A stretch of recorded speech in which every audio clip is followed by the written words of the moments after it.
Looking up at the lunar surface is pretty amazing, but the stuff that makes the moon inhabitable may lie just beneath the surface.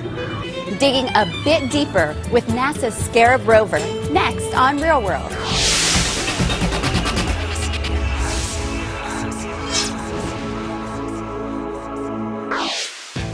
NASA researchers, along with scientists and engineers from Carnegie Mellon University, have gathered on the big island of Hawaii to run operational tests on a prototype lunar rover.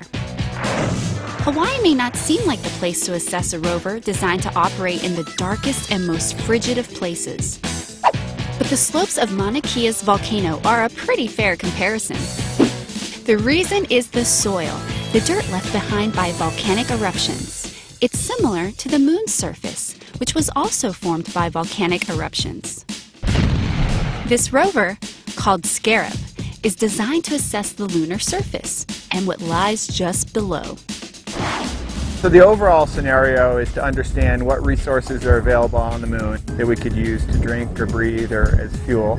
David Wettergreen is an associate research professor at Carnegie Mellon University. He leads SCARAB's software and autonomy development. And it's been particularly configured to transport a 1-meter drill. So the structure you see in the middle of the robot is the drill. SCARAB can carry that drill and then deploy it to the ground for coring operations. Once on the moon, SCARAB's function is to locate lunar soil, or regolith, that contains useful chemicals like hydrogen, oxygen, and other valuable resources. And that's an important job. If astronauts can't find it on the moon, they would have to bring it from Earth, and that would make any kind of lengthy stay much too expensive. So a robot like SCARAB on the moon would go prospecting, essentially. You would go to an area where you think you might want to have a lunar base and look around to see what resources are there, to measure their abundances, so then you could design the next stage of the mission where you go into production. The Northern Center for Advanced Technology, or NORCAT, developed SCARAB's drill, which can break through the surface and pull up samples as deep as 1 meter below the surface.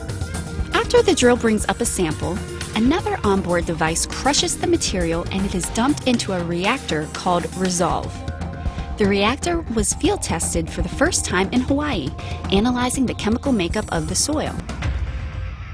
It's first crushed and then baked, and then the volatile gases that come off are measured to identify water abundance.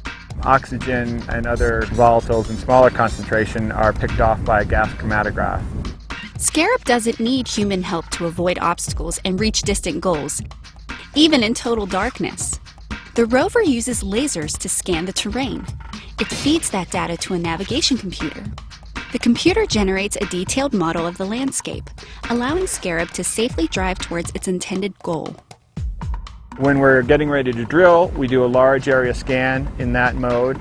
We advance to that area, and then the scanner switches into a second mode, a triangulation mode, in which it gets millimeter resolution on the ground.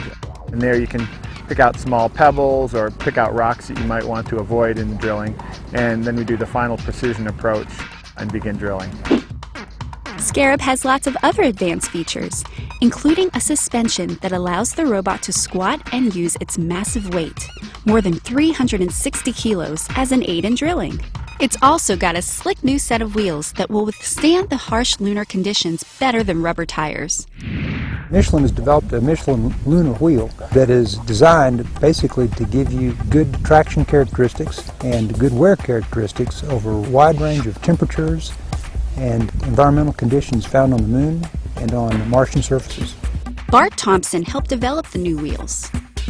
It provides a uniform pressure distribution just like you have with a pneumatic tire, only it does it without the air.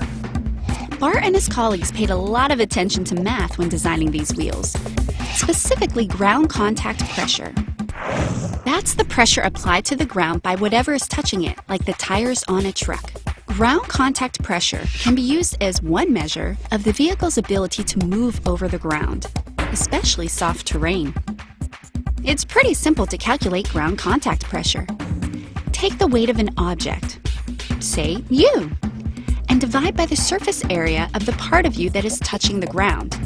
That's right, the area of your feet.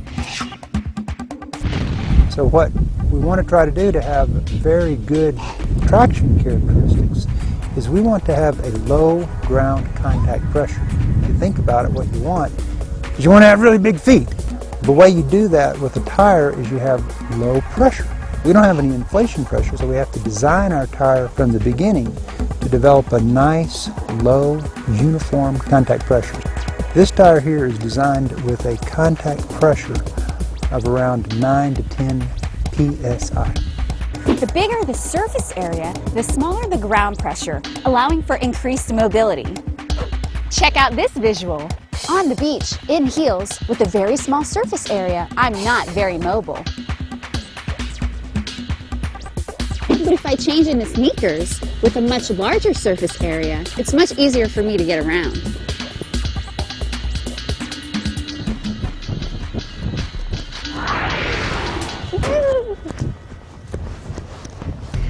Same thing for SCARAB. Increasing the size of the contact area decreases the ground pressure, allowing SCARAB to move more easily across the surface.